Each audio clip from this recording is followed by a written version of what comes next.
First of all, it's really lovely to be on Parliament Hill in a Newfoundland summer. I got to start off with something truly serious. You see behind me, it's understood that on Parliament Hill, I wouldn't be particular, one of the leaders of the party is regarded as the best dressed person on Parliament Hill. I'm about to take that title away from him. I am now the best dressed person on Parliament Hill. Put it on me. Put it on me. Huh?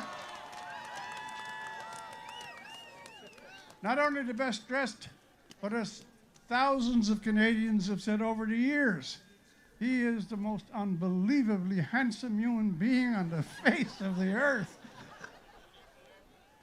Listen, I wish there were about 10 to 15 times the number that is here. I congratulate all of you who are here. But this is one of the most deeply moral movements of this entire century.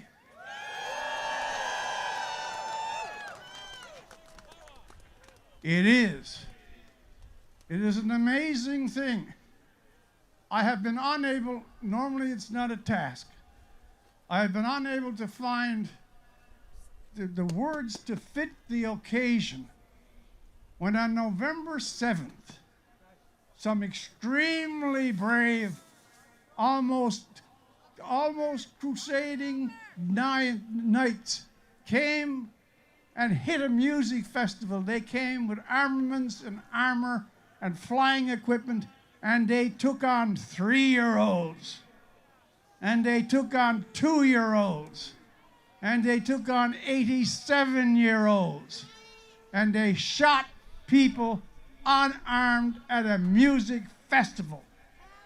This was one of the most black atrocities of our times, and we have had so many.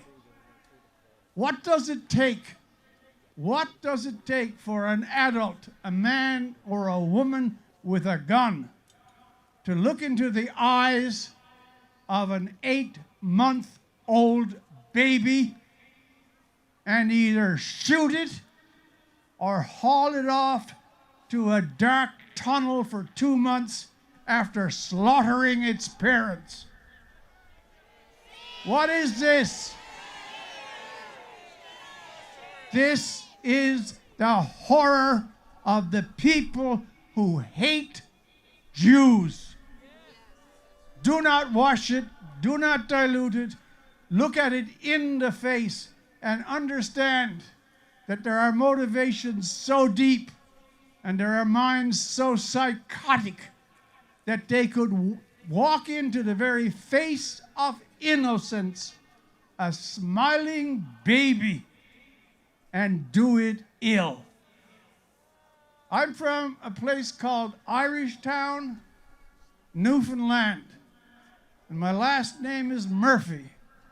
So that's a good range away from Israel. But this afternoon, and without rhetoric, in my mind, in my heart, in my viscera, in my spirit, in my aspirations, in everything that I am a Jew.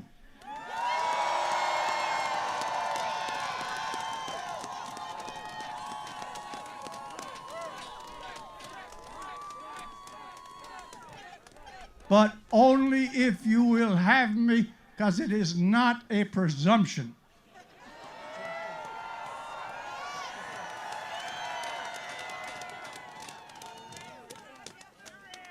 We cannot calibrate the sorrow and for once the proper use of the word trauma. We use trauma now when people walk by the titles of books that they don't like and obviously can't read. Trauma happened on November 7th by the thousands. Can you imagine? Try. This is what empathy really, you hear the damn word from the mouths of the people who infest this building behind me. You hear it often enough. Oh, it's traumatic. What was traumatic to that mother who went searching for her 7-year-old girl and couldn't find it? What was trauma for the 7-year-old girl who saw her parents shot? The blistering atrocity of November 7th. October 7th. I'm a former journalist. I'm allowed to make mistakes. It's the nature of my profession. But the substance of what I'm saying, date or not, can you imagine what it was like? 1,200 people in 2023 on a Saturday morning in a music festival. If that had occurred in England, in France, in Australia, in any Western country, those numbers, that butchery, that savagery, that extremity of rape, that hauling away of children, the world would still be spinning with horror and rage. And yet so many have attempted to erase that day. Oh, we want a truce. You had a truce the day before. And now when you slaughter, rape, torture, and kill, you want a holiday. This is unbelievable. There's something that needs to be said. The reason that Israel exists, the Jews in this audience know it. Those of you who are supporting it and are therefore really good human beings, you know it too. Why is there an Israel? Because one of the demons from hell, Adolf Hitler, in the 1930s and 40s, put into motion the industrial death machine of Nazism and wiped out with torture, dogs, whips, scorns, and gas 6 million Jewish people because they were Jewish and for no other reason. It was the greatest act of hate in the entire history of this sad, sad planet. And can you believe that 4 years later, a half-awake world said, we will build a sanctuary state for those that are remaining that Hitler didn't get. We will give to the Jews a state where they can feel safe. And on the first day that that sanctuary state was established, they were attacked. The very first day the Jewish state was attacked in its cradle. No other people has suffered this. And through the progress of Israel from that day to this day, consider this, they have built the greatest democracy in the world. Yes? It is better than our democracy. And I'll tell you why. I'll tell you why. They had to build it while they had to endure successive wars, any one of which could have wiped them out. And not only that, under the pressure of multiple wars, right up until this latest atrocity, they have built one of the most efficient, the most technocratic, the most educated. They have earned their democracy through their valor.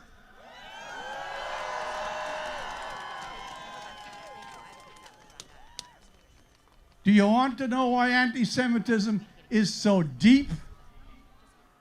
I can quote you lines that are 3,000 years old. By the waters of Babylon, there I sat down, there I wept when I remembered thee, O Jerusalem. I can quote another. De profundis clamavi. out of the darkness, out of the depth, out of hate, out of misery, I have called unto you. That cry, out of the darkness, the Jewish people have been making that cry. Why us? Why always? Why does it continue? Anti-Semitism is a corrosive, demonic, savage acid. And the fact that it can endure in 2023 in the modern world is a horror. Everybody here